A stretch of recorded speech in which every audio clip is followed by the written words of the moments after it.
Hey guys, welcome back to another video.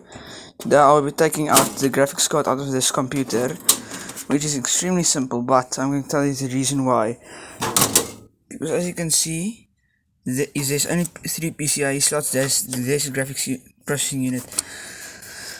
But when I did my research, I found out you can put the Wi-Fi card here where the graphics card is, and my sister wants the Wi-Fi, and I told her that.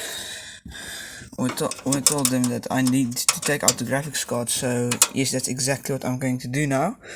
And then I'm going to wait for the Wi-Fi card, then I'm going to install it in here.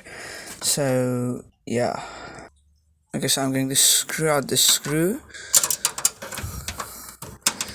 Pretty obvious. Sorry, my fat hand is in the way.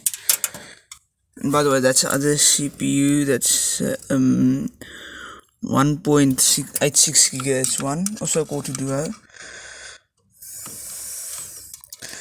Should probably not be doing it like this.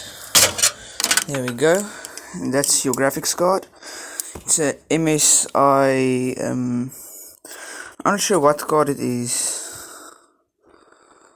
If someone can tell me in the comments, that you'd help me out a lot. So yeah, like and subscribe please. Thanks for watching. Cheers.